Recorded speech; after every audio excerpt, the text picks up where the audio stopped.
अगर एक कनाडा जैसी स्टेट से वो अपना एम्बेसडर और फॉरेन मिनिस्टर अपने बुला लेते हैं वहां से वापस कॉन्सुलेट से, तो सोचें एक जो डेवलपिंग कंट्रीज होंगी जैसे पाकिस्तान है, तो पाकिस्तान उनकी फॉरेन पॉलिसी में कहाँ स्टैंड करता होगा। ठीक है। तो मतलब अपनी फॉरेन पॉलिसी को लेके वो बहुत रिजिड है। ठीक है। दूसरा, यहाँ पे आने से पहले ही जयशंकर ने बहुत सारी चीजें क्लियर वर्ड्स में बता दी थी।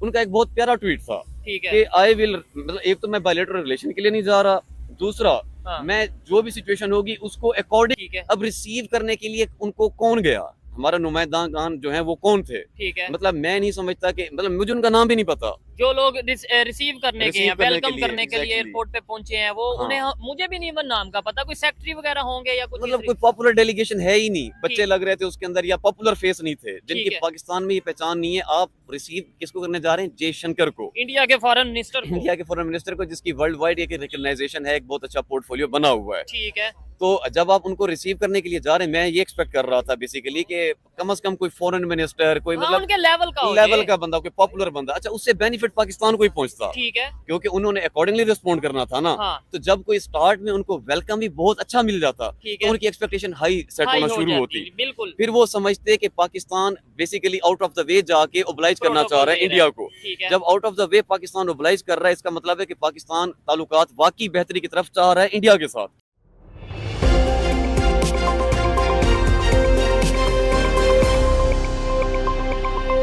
पड़ोसी मुल्क पाकिस्तान हमेशा कश्मीर कश्मीर के राग अलापता रहता है, लेकिन यहाँ पर कश्मीर की बात तो छोड़िए, पाकिस्तान के पास आटा भी नहीं है कि वो अपने मुल्क के लोगों को खिला सके।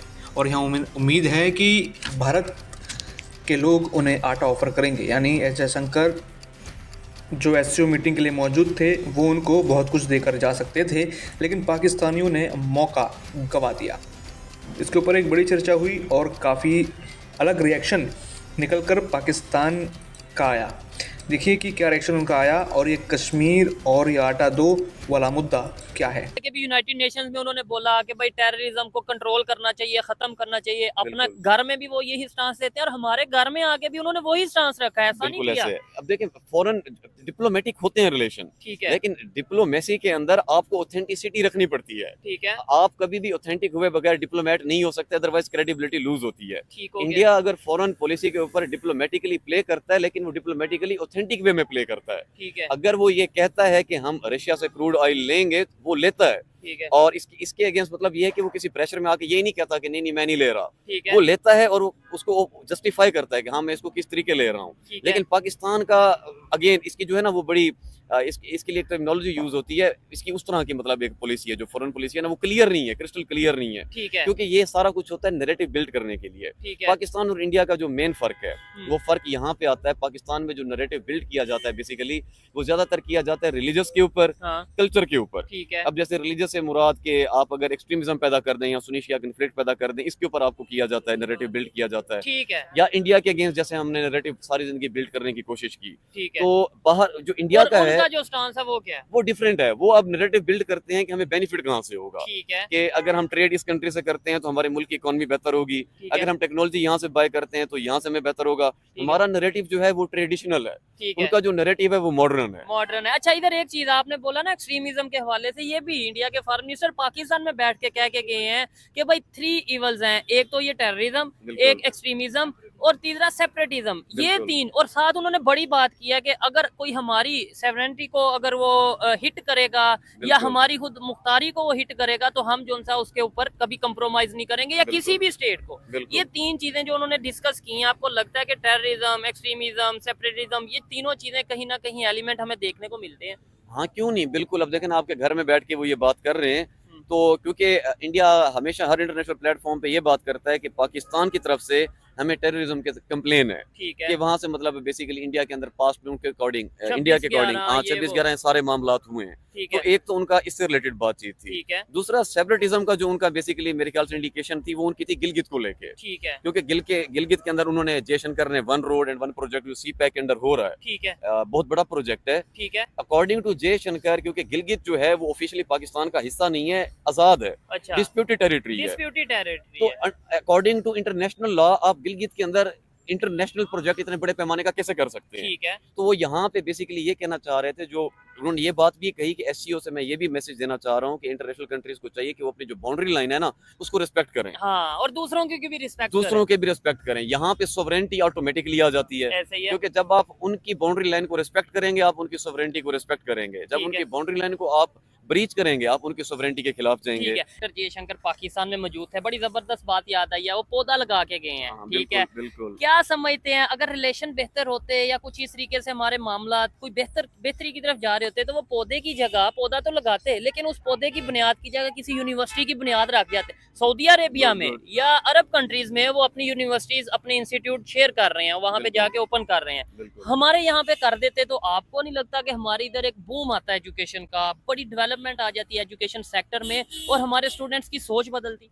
देखिए मैं बताता हूँ आपको, पौधे के ना दो पहलू हैं। अच्छा। एक तो ये कि उन्होंने वर्ल्ड वाइड ये बयान दिया है कि अगर चलो वो एक दिन के विजिट पे भी आए हैं ना तो कुछ तब भी वो पॉजिटिव, मतलब ये देखो ना ग्लोबल वार्मिंग पूरी दुनिया में है और इस साल तो सबसे ज्यादा पूरे वर्ल्ड में हुई है। ठीक है। एक तो उन्होंने ये इंप्रेशन छोड़ा है कि प्रमोट करें, ग्रीनरी लगाएं, ठीक है। जो इमरान खान का प्रोजेक्ट हुआ करते थे, ठीक है। सुनामी।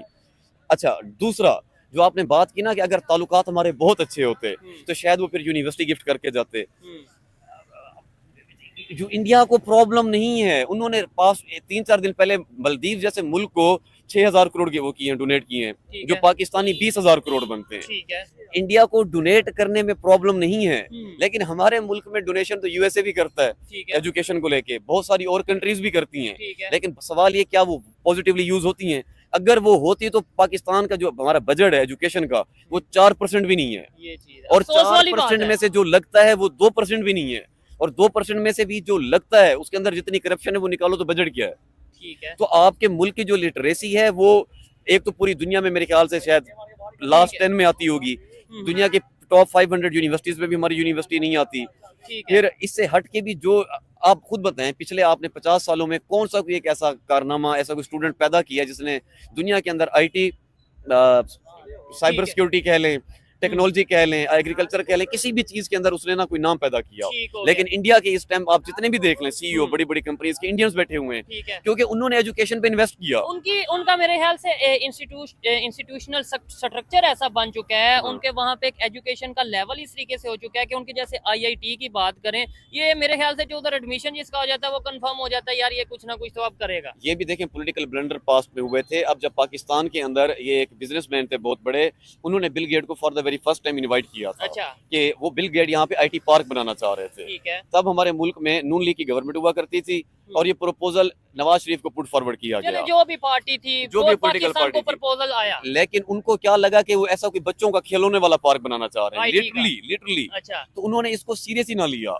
उसके ये ऑन आप गूगल कर लीजिएगा ये चीज। उसके बाद बिल गेट्स इंडिया गए और इंडिया को पता था कि आईटी क्या है। ठीक है। इसमें मुझे अक्सर प्रोग्राम्स में 2-4-5 दफा पहले भी मुख्तलिफ लोगों ने ये बोला है कि जी आईटी पार्क पहले पाकिस्तान में होना था, वो उसके बाद इंडिया चला गया क्योंकि यहाँ पे जो सा मतलब करप्शन थी या जो भी मामला थे। लेकिन कमेंट बॉक्स में अक्सर लोग कहते हैं कि नहीं भाई ये बात खबर ये सच नहीं है। मैं गूगल से इसके आपको एविडेंस नेक्स्ट एपिसोड में मैं दे दूंगा। चले ठीक है, लेकिन फिर भी देखने वाले कमेंट बॉक्स में ये बात जरूर बताइएगा ताकि मुझे भी क्लियर और मैं भी खुद भी अपने तौर पे थोड़ा बहुत तहकीक करूंगा। अच्छा, क्या कहना चाहेंगे जयशंकर? यहाँ पे हमने डिस्कशन किया स्टेज के ऊपर, आपको क्या लगता है वो जयशंकर, डॉक्टर जयशंकर जो रशिया जाते हैं तो उन्हें ऐसा प्रोटोकॉल मिलता है कि उनके वहां के प्रेसिडेंट बकायदा प्रोटोकॉल देते हैं, वही जयशंकर जो फ्रांस जाते हैं तो वहां पे ऐसे स्पेशल उनके प्रेसिडेंट, उनके हेड ऑफ स्टेट उन्हें प्रॉपर प्रोटोकॉल देते हैं, वही जयशंकर पाकिस्तान में मौजूद थे। मतलब पाकिस्तान में मौजूद थे और उन्हें स्टेज पे आपने देखा होगा क्या उतनी वर्थ या उतना उन्हें लाइमलाइट में रखा गया, स्टेज में ऑन फ्रंट रखा गया? मेरे ख्याल से जितना वो डिजर्व करते थे ना उन्हें उतना भी नहीं मिला। अच्छा। जितना वो डिजर्व करते थे। चलो आपने एक्स्ट्रा प्रोटोकॉल नहीं देने, आपने एक मैसेज लीव करना है कि ठीक है हम अभी रेडी नहीं हैं आपसे रिलेशनशिप बेहतर करने के लिए, तो कम से कम उतना तो दें प्रोटोकॉल जितना वो डिजर्व करते हैं। आउट ऑफ कटसी चीजें ठीक रही लेकिन चीजें बेहतर हो सकती थी। अब आप ये देख लें उनकी जो ग्रुप फोटो थी वो पहली रो के अंदर सेकंड लास्ट पोजीशन पे खड़े हुए थे। ठीक है। मतलब उनको एटलीस्ट आपको क्लोजर खड़ा करना चाहिए था। वो अल्लाह माफिदे इंडिया है भाई, आपने उनको अफगानिस्तान और यूक्रेन इनसे भी बाद में खड़ा किया। ये ज्यादती थी। ठीक है। दूसरा, उनकी अगर आप बॉडी लैंग्वेज की बात करें जयशंकर की, मैंने अब हमारे पास लास्ट ईयर हमारे पाकिस्तान के जो फॉरेन मिनिस्टर इंडिया गए, ठीक है। आप उनके बॉडी लैंग्वेज की वहाँ बात करके देख लें, ठीक है। आप जयशंकर की बॉडी लैंग्वेज की बात कर लें यहाँ पे। ठीक है। जयशंकर की सेहत भी हमारी तरह है जैसे हम दो हैं। Hmm, the way he was wearing glasses, hmm, एक होता है नेचुरल वॉक, हम्म, वो उनकी नेचुरल वॉक इतनी कॉन्फिडेंट और क्लासी थी, ओवर नहीं थी। ठीक है। जबकि हमारे जब फॉरेन मिनिस्टर उनके मुल्क में गए तो ऐसे लग रहा था कि जैसे कोई विलन चल रहे हो। हाँ, मतलब मतलब आप ये सीना शो करा रहे थे तान कि मैं के, कॉन्फिडेंट हूँ। ऐसे सीना तान के आप नहीं बदमाश बन सकते। आप हैं मतलब फाइनेंशियली अपने मुल्क के हालात देख लो और आप वहाँ बाहर सीना तान के, इसलिए वो भीख मंगा आपको कहते हैं कि ये भीख मंगा दुश्मन है। ठीक है। तो भीख मंगा दुश्मन ना बने। उनकी ये जो सोबर पर्सनैलिटी थी, मैं तो जाती तौर पर उनसे इंस्पायर हूँ, ठीक हो द गया। वे ही नहीं, कम्युनिकेट।